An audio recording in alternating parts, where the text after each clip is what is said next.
Good evening, everybody. My name is Carrie Dobbins, and I'm the Director of Development here at UNC Lineberger Comprehensive Cancer Center. Thank you so much for being here tonight. First and foremost, I just wanted to let you know that we are recording this webinar in hopes that we can send this and reach some of the other amazing supporters who weren't able to be here tonight. I want to thank you all for taking the time to be here and with us in celebration of the grand accomplishments made by the Adolescent and Young Adult Cancer Program here at UNC. Tonight, you will have the opportunity to hear from Lucy and Nicholas Steiner, who followed their daughter Sophie's dream of creating such an AYA program and who launched the Be Loud Sophie Foundation, and whose community fundraising efforts have made much of this program possible. You'll hear from Lauren Lux, our AYA Cancer Program Director and a true thought leader in this space. Dr. Andrew Smitherman has also joined us, the Medical Director of the AYA program. Eric and Laura Montross, who serve on the Board of Visitors of the Be Loud Sophie Foundation and who have been instrumental in creating the vision that supports this patient population, will also be here to speak. And lastly, you'll hear the story of Christina Best, a former patient and advocate of the AYA program. You'll see that we're also joined tonight by Dr. Shelley Irb, the Director of the Cancer Center, and Dr. Don Rosenstein, the Director of our Comprehensive Cancer Support Program, and who will be on later this evening and say a few words. Our AYA Cancer Program is outstanding, serving and supporting patients from across the state of North Carolina and beyond, mostly from the ages of 13 to 39. These patients may be facing a diagnosis while in college, starting their career, starting their family, and their unsettling and surprising diagnoses. Our now 7-member team works tirelessly to ensure that patients are treated comprehensively and that they have access to financial, fertility, psychosocial, career support, and more, not to mention increased access to clinical trials and life-saving research. And you have truly been the ones to build the program through your financial support, so thank you so much. In a minute, I'm going to turn over the mic to Lucy and Nicholas Steiner, but I want to first remind you that this is a conversation tonight, and we want you to send in comments and questions in the chat. So to get this conversation started, and before I turn it over, I'd love for you to try your hand out and adding comments to the chat box below. We hope that you'll leave here feeling inspired and grateful. So to start, and if you don't mind, will you answer the question in the chat box? Say where you're from, and then what is motivating you today? We'll just take a minute for everyone to put in their answers, and I'll put my answer in, which is, I'm motivated today by the incredible compassionate care that our physician researchers give each day, dedicating their time and attention to each patient and working each day to better understand cancer. So if you will, just take a moment to put where you're from and what's motivating you today.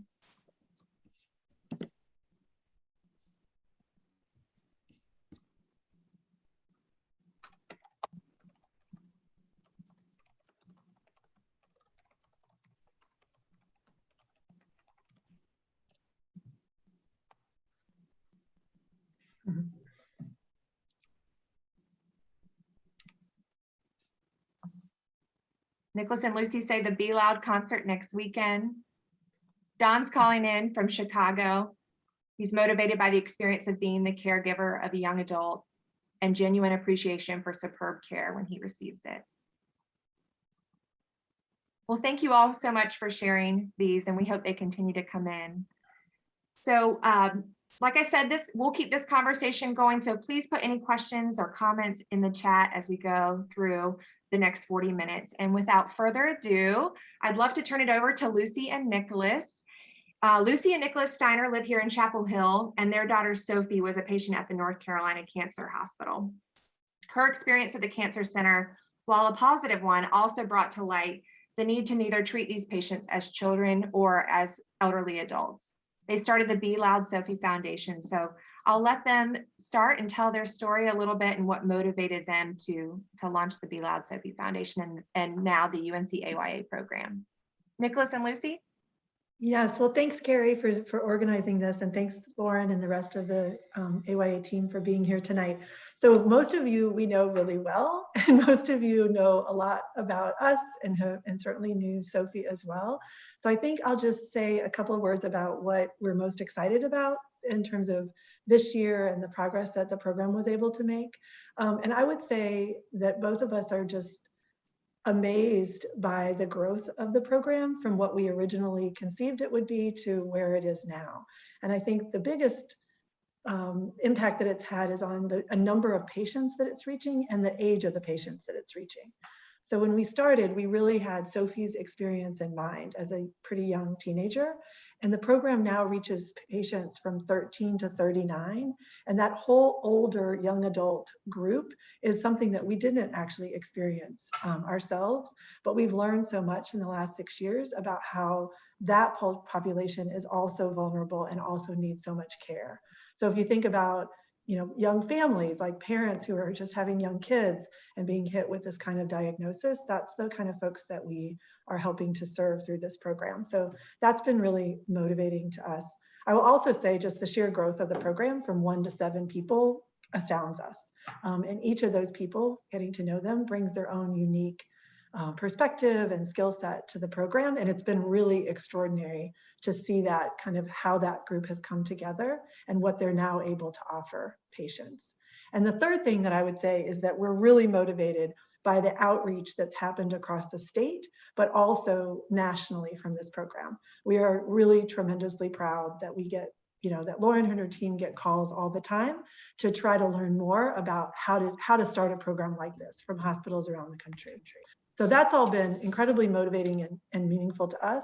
But I think the thing that is probably most personally meaningful to us is the fact that we feel we can see that Sophie's experience and Sophie's voice continues to inform the care that Lauren and her team give to folks every day, and her strong sense of independence and her strong sense of who she was and her strong sense of the importance of the dignity that she tried to have in the hospital, even when that was really hard to do, I think are all things that Smitty values and Lauren values and Don values and Shelley values. And so seeing that care, that level of care and heart that goes into what they do and how it, to us in our mind, is connected to Sophie and her voice is probably the most motivating thing to us. So we're excited by the details of the program, but maybe we're most excited by the heart of the program and how it doesn't feel to us like every other hospital experience that people have. It's something different than that. So I don't know, Nicholas, did you have anything to add? No, that was beautifully said, beautifully said. That Sophie remains so much the center of this effort. It touches us more than we can express.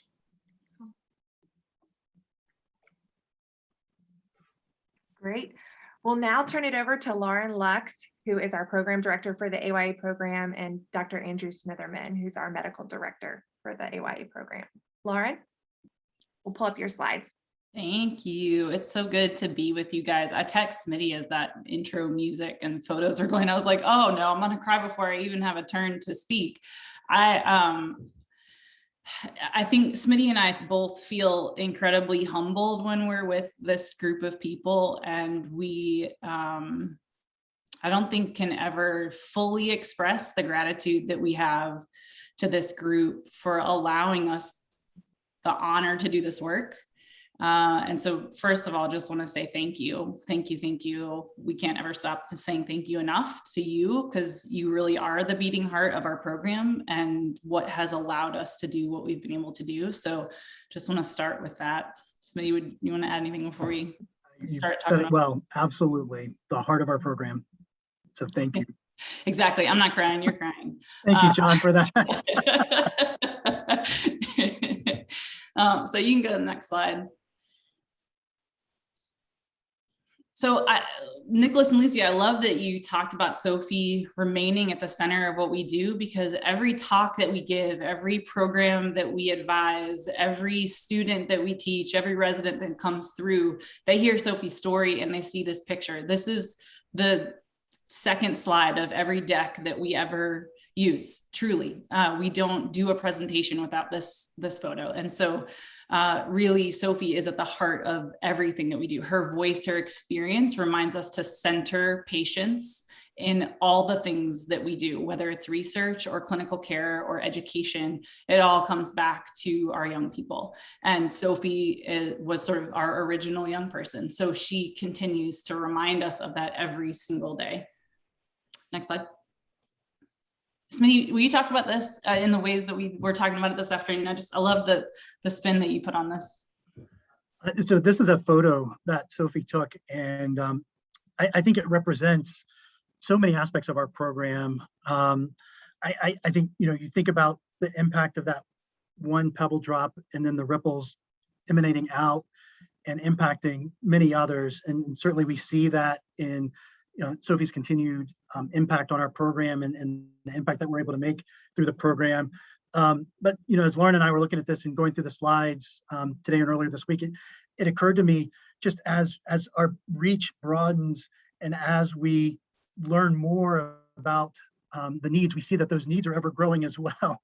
And I think that this image represents that too, as our team is growing, as we're starting to be able to have greater capacity to do more to serve this population here at UNC and beyond.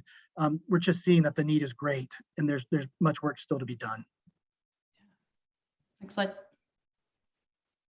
So this is us. It's crazy. We don't even fit on a bench. It's amazing. It's such an incredible problem to have. So I'll just introduce these amazing people that we get to work with every day. So that's me on the left. Next to me is Catherine Swift, our clinical social worker. Next to Catherine is Dr. Julie Childers, who's a pediatrician and palliative care physician who is helping us take care of our young adult patients from that perspective.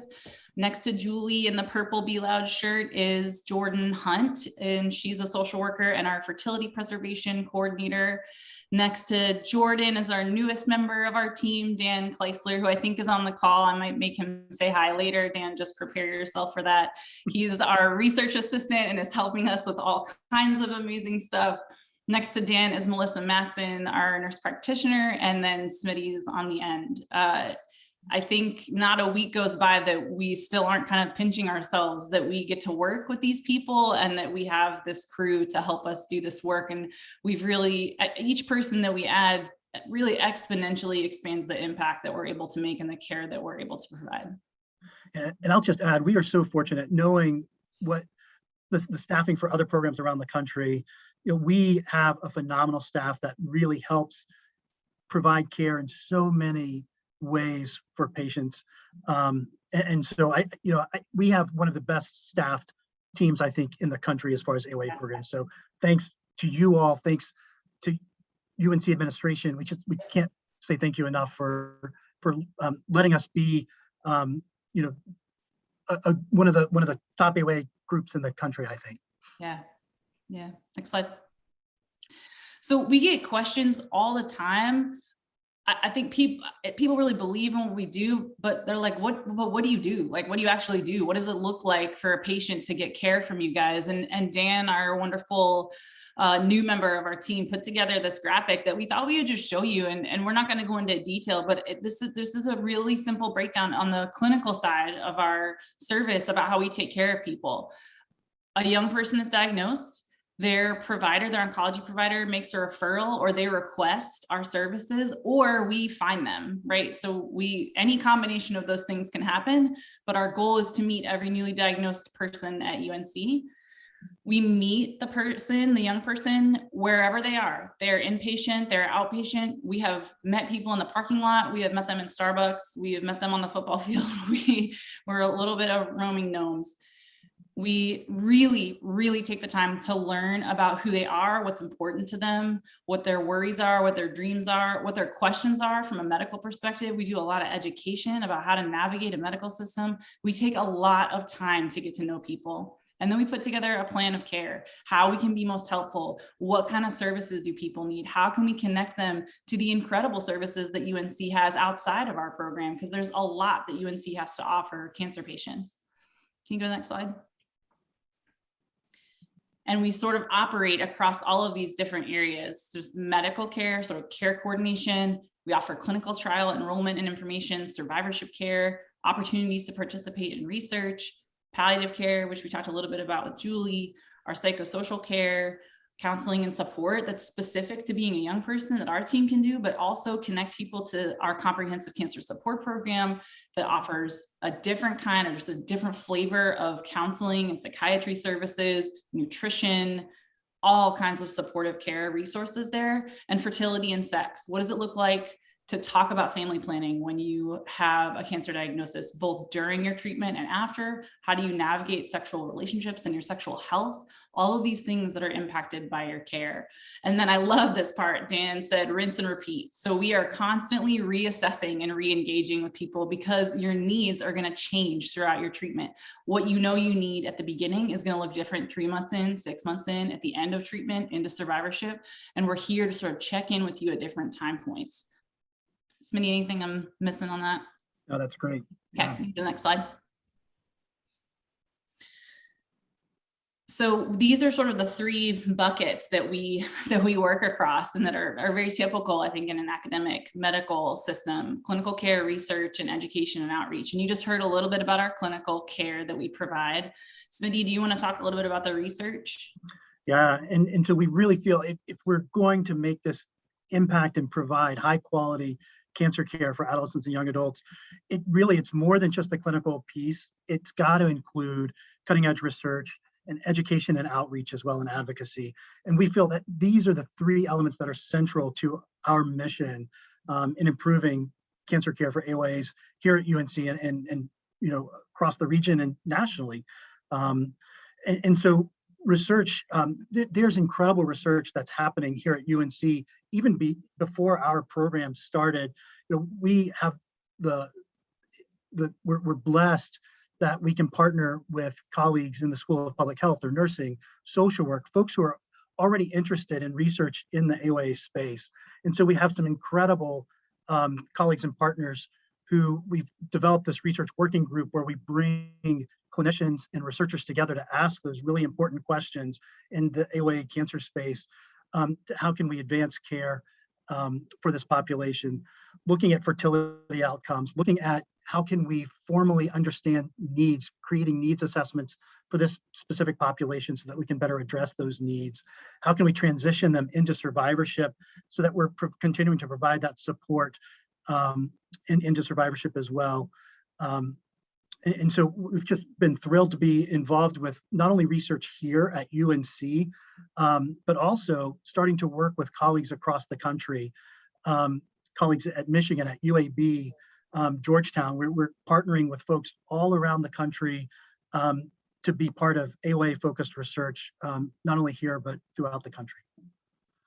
So yeah, and I think another big piece of what we're doing, and I think what's really important to understand is that we are, we are incredibly excited to have such a big team, but there will never be enough of us to take care of all the people in all the ways that they need. We don't have all that expertise and we shouldn't need to, right? So a huge part of what we're doing is connecting with other providers, other researchers, other hospital administrators to help them understand the needs of AYAs and how and why they're different than little kids or older adults, right?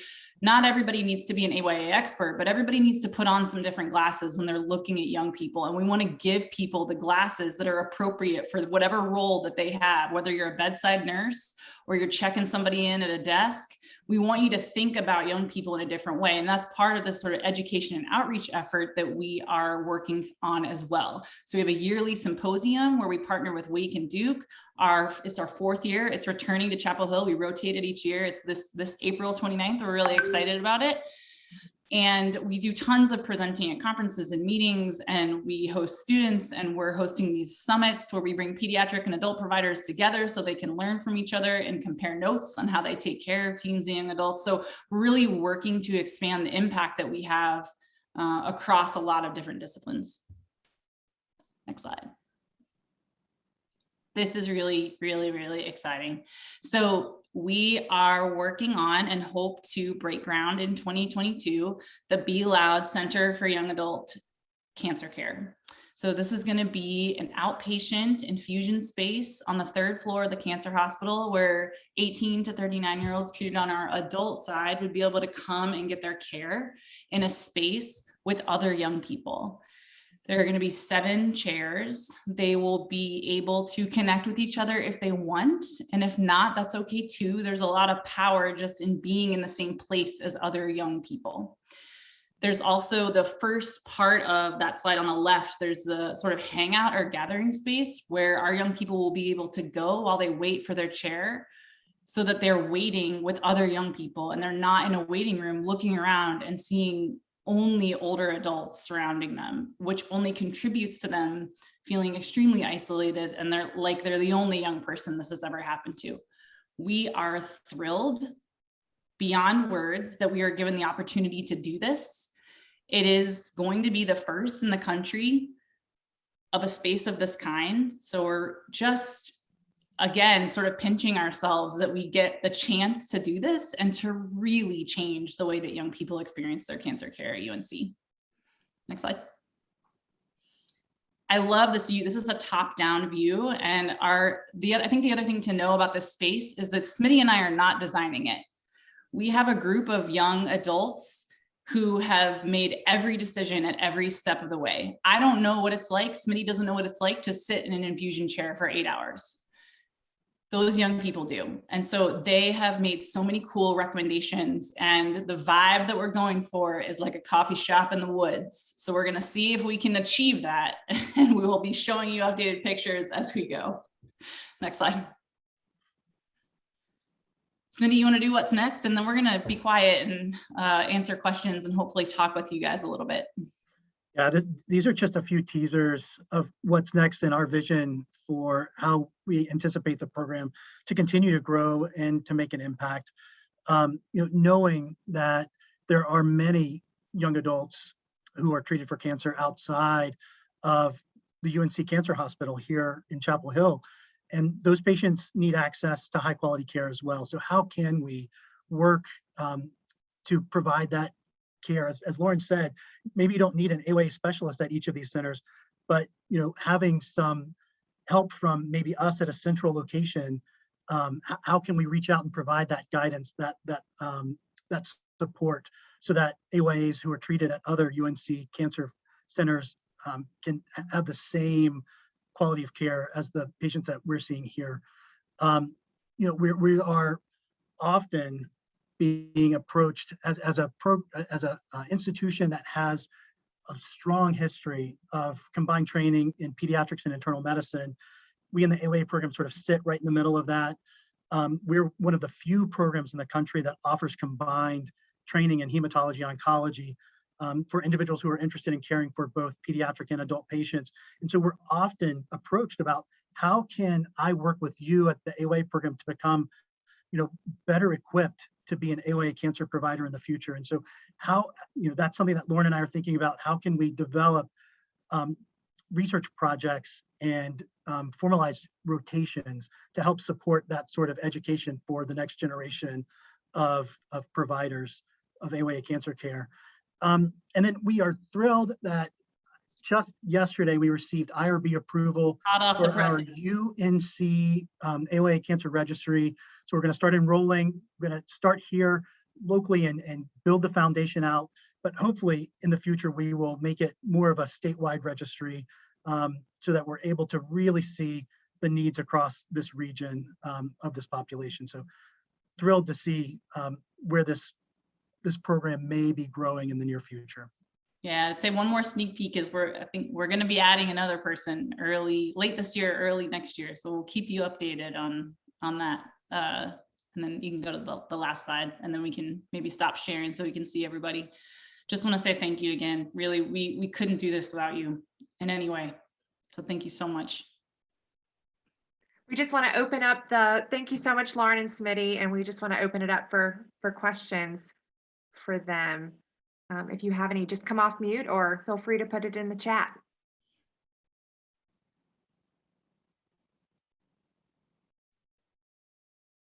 Wonderful. Well, thank you again, Lauren and Smitty, for all the work that you do. It's incredible. Lauren, I'll turn it over to you to introduce Christina. So excited to introduce Christina Best, who is one of my favorite people of all times. Christina, I'm going to read your formal bio, and then I'm going to go on for like several minutes about how much I love you in addition to that. So So Christina is an artist and online education consultant based in LA. She is a Tar Heel born and bred. She was diagnosed with stage 2A breast cancer at 24 years old. During her treatment, she connected with us and with Be Loud and participated in the AYA program in lots of different ways. It reminded her to ground herself in who she is and to pursue life accordingly through the good and the bad. 5 years post-diagnosis, Christina is enjoying the pursuit of advocacy work.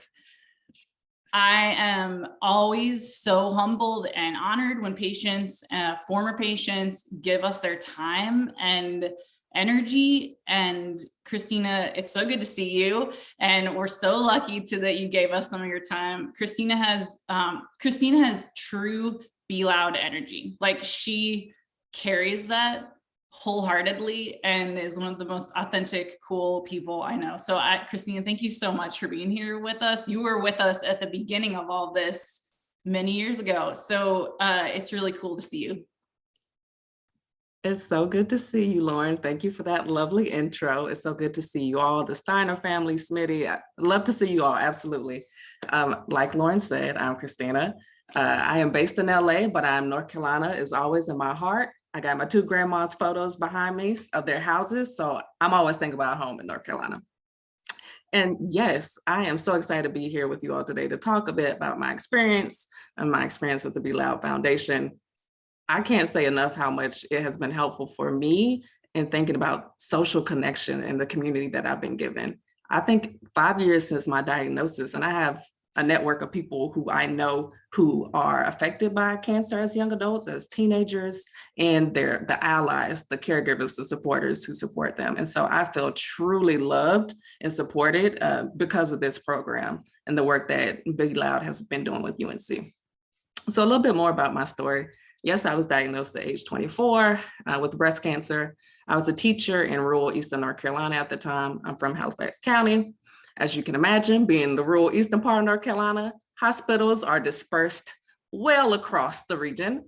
And so my local hospital, I had some thoughts on it, and I was like, well, I'm a Tar Heel grad. I've had experience as a college student with breast issues, and I went to UNC's hospital and the breast clinic to receive care. So I said, I'm going back to UNC. I know they're going to treat me well. I know they're going to do right by me. And so, it was the end of the school year. I decided to go up to my appointment, being the independent adult that I am, that I was at the time, or felt like I was. And I got hit with the news, like, everything's not okay, but my team at UNC truly just wrapped their love around me. I love them still to this day. I think about all that they've done for me and my experiences at other hospitals compared to them. And I got to say, the UNC team has been amazing. Now, what really added to that is this woman came into my room when I was in treatment. I was like, who is this lady? Why does she keep coming to my room? As you can see, she's laughing. It was Lauren. And she introduced herself and said she was a social worker. And again, I'm a teacher and I'm grown. Okay, what is a social worker coming into my room for? All right, I don't really need it. I'm just trying to get through my treatment and go on about my business in my life. But I'm so thankful she was persistent. She gave me her number. She was like, we're going to figure out some things for you. I have resources, those are her words. She had resources for me if I needed them, and could connect me. And again, this was early on in the AYA program at UNC. In partnership with Be Loud. So she really was figuring things out and really building things together, but she included me. And I finally followed up with her. And I was like, okay, I'm just going to text because I am pretty lonely. My friends don't understand what I'm going through. Even though they love me and they're giving me support, I really need some more resources and help. And so I connected with Lauren finally, and she was like, we have all these different opportunities that she was building out with the team. You want to get pizza? Not in the hospital. Let's go out. Let's get pizza on Franklin Street. Do you want to go get coffee? Here's a coffee gift card. Just small things like that to just make all the world of the difference. And in terms of grounding, because I was connected to other young folks who had dealt with cancer, I was overly positive at the start of my experience, but I met people who had different dispositions towards their experience. And that gave me grounding to say, it's okay if you're not happy with the fact you have cancer. You don't have to be positive. You see your friend over here that you just met, she's angry and she's upset and she's keeping it real. You can keep it real. And so that really helped me, like I said, be grounded. Lauren supported me through building on my blog and figuring out, okay, maybe I should share my experience. Maybe I should talk about it, release some of those feelings and understandings. But, through my experience, like I said, pizza time with great young adults and teenagers, rock climbing. That was my first trip, rock climbing. Went out into the mountains in North Carolina. It was a beautiful experience, very bruised, but a great workout. Been able to work on different projects and opportunities with Be Loud and the AYA program, whether it's been research, I'm providing my online learning and my learning training and experience there. So really, again, honoring those who are dealing with cancer, where they are and who they are, even before their diagnosis. I was an educator, and the program has always honored that. It allows me to speak like this. I love to speak and give talks. And so I can't speak enough to the experience. I'm so happy to see how it's grown over the years. I'm in LA, but Lauren and I always catch up every so often and talk about what's going on. And that center, Lauren, I gotta say, I'm super excited. I can't imagine what my experience would have been like if I just saw young people around me. I love older people. I love my grandmas, but I don't want to be around them all the time in the office, feeling like the one young person and they're giving me weird looks. So I'm excited by all that Be Loud is doing with UNC and expanding across the state. Because again, I'm a rural Eastern North Carolina girl. I love Chapel Hill. I love the Triangle. But I know there's just so many young people who could benefit by these programs and experiences. And so that makes my heart happy to see it expand. I guess that's all. Thanks so much, Christina. Wonderful. Thank I'd love you. to open it up for questions for Christina.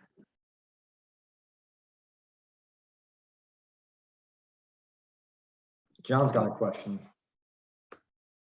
Hey, I'm curious about this. I mean, first of all, I'm so happy to be here. It is nothing but lovely.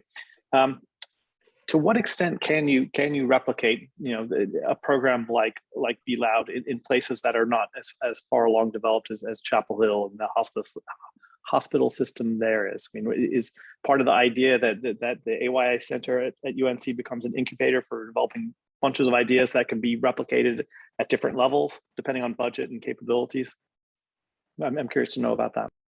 Yeah, that's a really great question. I think it's a kind of a two-part answer. So there are larger centers who see a lot of young adults, teen and young adult patients every year around the country. And I think in that way, it's really appropriate for it to be replicated and for those folks to have core AYA programs at their institutions. And that's happening in many places. I think, as Smitty said, we're one of the most comprehensive. And I think over the next 5-10 years, we'll see more and more of that. I think one of the shifts that the AYA sort of world is starting to make is that, as we talked about earlier, it's not appropriate or feasible for that to happen in rural North Carolina.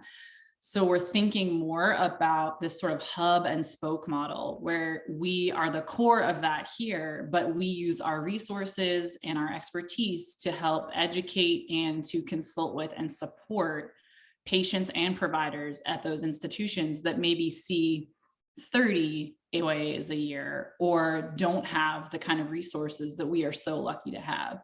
So I think it's two parts that we will continue to see happen, and that is definitely our focus, that we do a lot of consultation. I just met with someone from the NCI this afternoon. They're starting a program and wanted to understand a little bit more about how we did things here. I think we'll continue to do that. Smitty and I meet with folks all the time and talk with folks all the time. And then we'll also focus on that other model that I mentioned.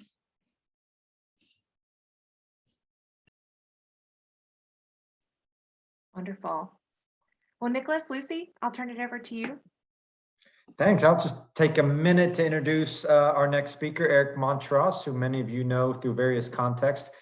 He came to our very, very first event we did back in August of 2014, and he's been a really, really loud supporter of us through all these years. And it's just delightful to have him here. Eric, please.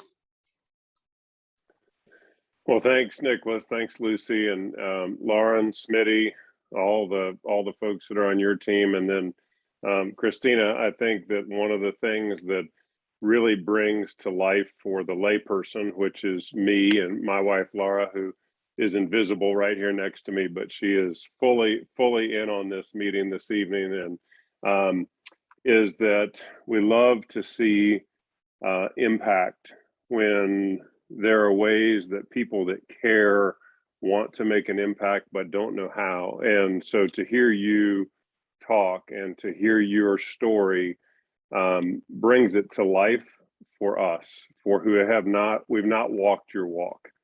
We've not walked the walk that Lucy and Nicholas have. We've not walked the walk that Lauren and Smitty do on a professional basis, but we want to help. And I think that your story and your bravery I know that you're fully capable of coming on and talking and feeling comfortable, but it's a brave story. And it's one that not everybody wants to share.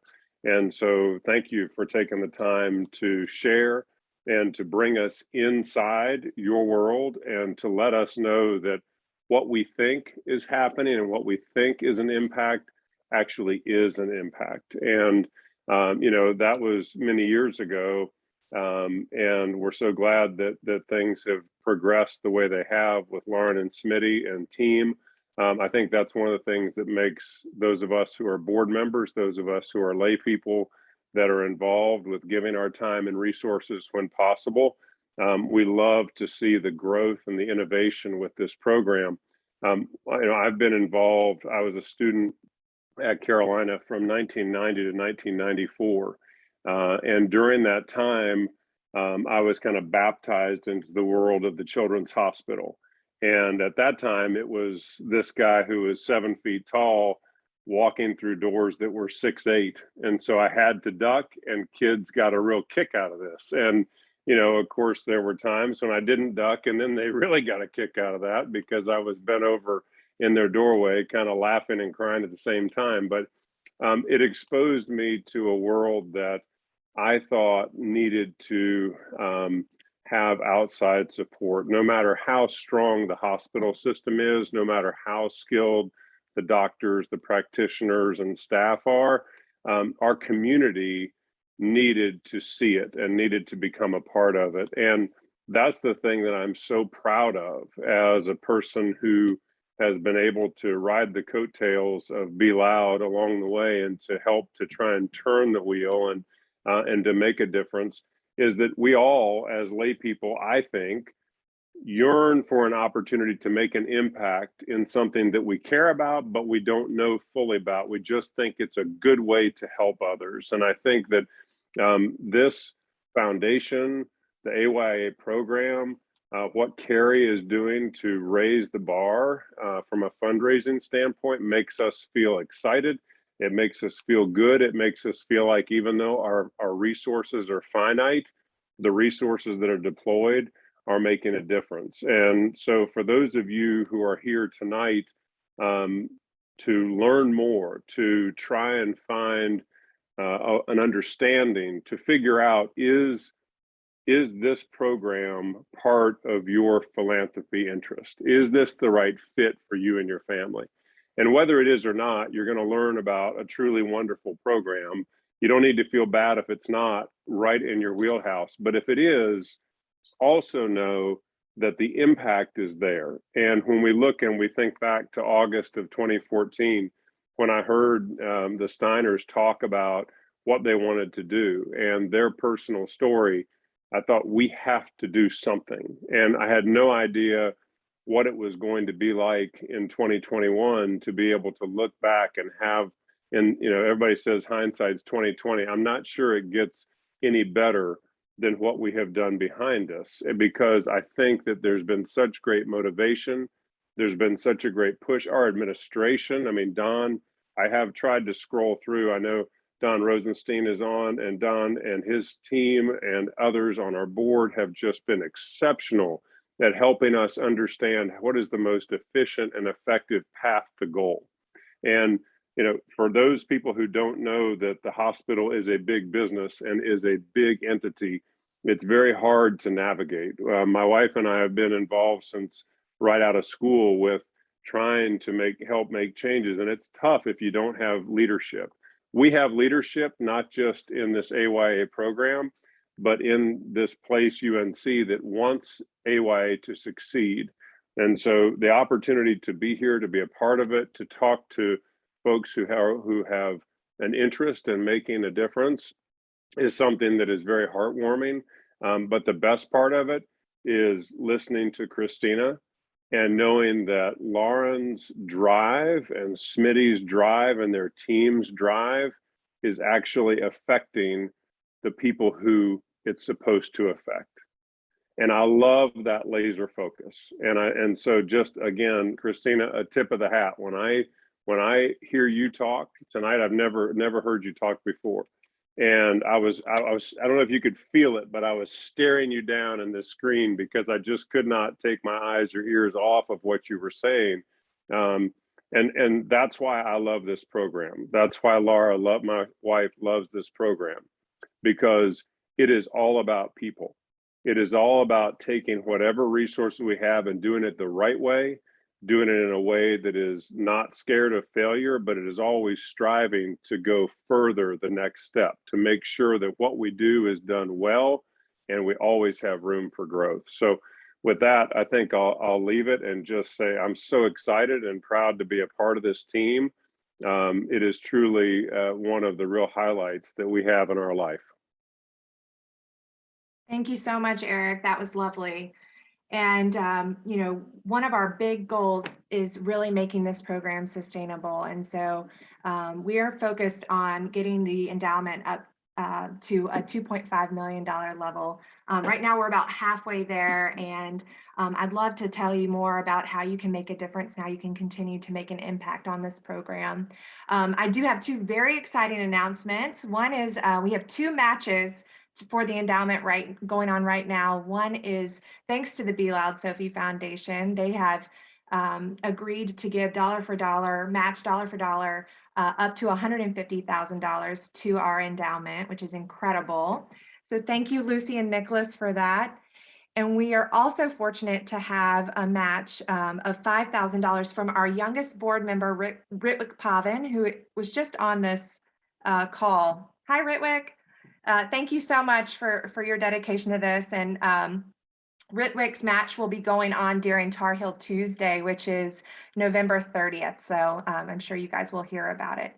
But we're so excited about how this program has been progressing, and we hope that we can continue to help more and more patients, and that has been because of you all. So before I open it up to Q&A, and I know we're running short on time, I just wanted to give Dr. Don Rosenstein a moment to comment on this program as well. Don? Thanks so much, Carrie. Can you hear me okay, everyone?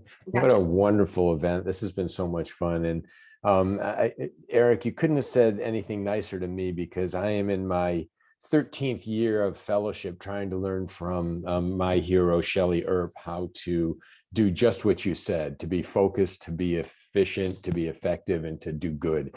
And I want to say two very quick things. I'm going to get out of the way. The first thing I want to say is that it's easy to not appreciate how much has happened in such a short time. 6 years ago, there was a complete void in terms of the things you've been hearing about today. There were a lot of very well-meaning people, but who didn't fully understand that when you're an adolescent, young adult, you have different needs. And in very short order, the Be Loud Foundation and this program has brought together an amazing caliber of clinicians and clinical researchers, of support personnel, and I get to travel a fair bit, even during the pandemic. And I can tell you that we are the envy of a lot of places. And I hear every single day from patients, caregivers, family members, and colleagues how envious they are of what we're doing here. It makes a difference when you've got someone who can take care of patients, loved ones in the best way possible.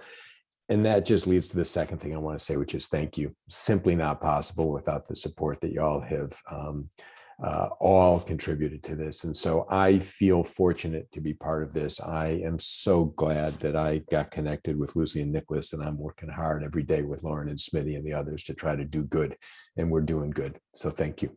Thank you. Thank you. Thank you all. Well, I'll open it up for Q&A or comments before we go. Thank you so much for being here tonight.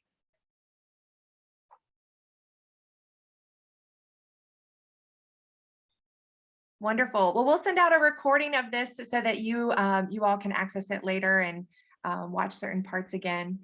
We're just really grateful. Thank you so much. Thank you all.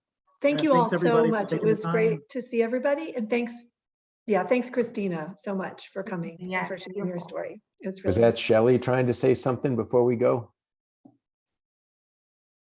I guess so. You can't trust Don Rosenstein because no one has ever called me focused before. I guess I want to add a couple of things. There's a person who helped bring this home even before Sophie and Nicholas, a young woman who was in nursing school named Kathleen Wilson, who really was influential in getting the cancer hospital built. She's someone who worked with us in the legislature and had the same type of verve that Sophie has had. We didn't respond as well programmatically then. We did get a cancer hospital, which is certainly part of this, but this is kind of emotional for me, for both Kathleen and Sophie over that period of 12 to 15 years. And I guess I'd end with a person who was in my role, who was very, very enthusiastic about this, and a good friend of Lucy's, a fellow Moorhead Kane scholar, who's now head of NCI, and it was Ned Sharpless who really wanted the Cancer Center to work with Nicholas and Lucy to make this happen. So I always want to bring Ned's name up because I know we talk about this every time we see him, which is pretty frequently now. So he's here in spirit too, and he is more focused than I am. So. Shelley, it's so nice to hear from you, and thank you for mentioning the woman that I didn't know that story about, the woman who helped build the cancer hospital. So look forward to talking about that more sometime.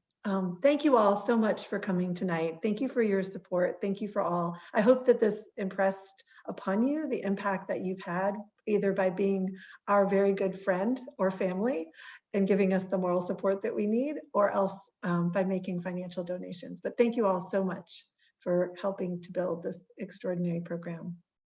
So have a great night. Have a great Thank night. you so Thank much, you, everybody. everybody. Thank you. Bye-bye.